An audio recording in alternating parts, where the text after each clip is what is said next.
ان سب گناہوں،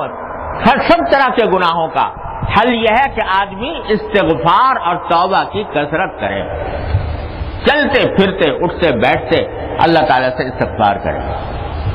یا اللہ میں آپ سے استغفار کرتا ہوں، معافی مانگتا ہوں جو کچھ بھی مجھ سے سرزد ہوا۔ اور نبی کریم، قربان جائیے نبی کریم سرور دو عالم صلی اللہ علیہ وسلم کی تعلیمات کے، کہ آپ نے ایسی ایسی باتیں تعلیم و تلقین فرمائی ہیں ہمارے لیے کہ اگر واقعی عمل کر لیں تو ہمارے دل درد دور ہو جائے۔ جہاں استغفار سکھایا کہ اللہ تعالیٰ سے معافی مانگو، توبہ کرو، وہاں استغفار کے ایسے الفاظ بھی تلقین فرمائے کہ جس سے سارے گناہوں کا احاطہ ہو جائے۔ مثلا کیا فرمایا کہ رب اغفر وارحم واعف عنا وتکرم وتجاوز عما تعلم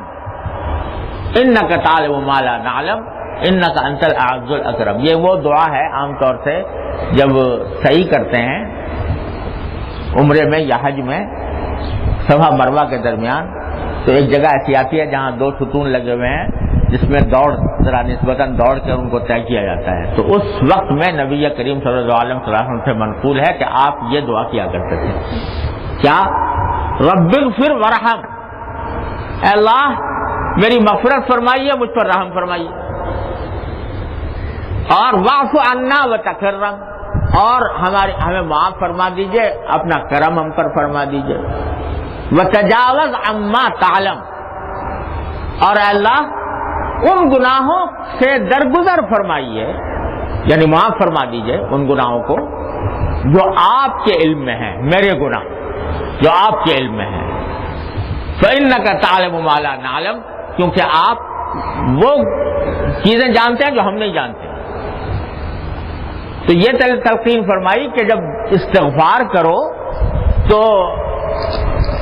ان گناہوں سے بھی کرو جن کے گناہ ہونے کا تمہیں علم ہے، اور ان گناہوں سے بھی کرو جن کے گناہ ہونے کا تمہیں علم نہیں، اللہ تعالیٰ کو علم ہے۔ تو یہ اگر آدمی روزانہ یہ اہتمام کر لے کہ یا اللہ پتہ نہیں مجھ سے کتنے گناہ ہوتے ہوں گے یا ہوئے ہوں گے، اے اللہ اپنے فضل و کرم سے سب معاف فرما دیجئے، وہ گناہ بھی جن کا گناہ ہونا میرے علم میں ہے، اور وہ گناہ بھی جن کا گناہ ہونا میرے علم میں نہیں، اپنی رحمت سے معاف فرما دیجئے، اس کا اہتمام کر لیں۔ تو کیا ہوگا کہ اللہ تبارک و تعالی کی رحمت سے امید ہے کہ اس سے وہ قبول بھی ہوں گے، معافی بھی ہوگی اللہ تعالیٰ کی طرف سے،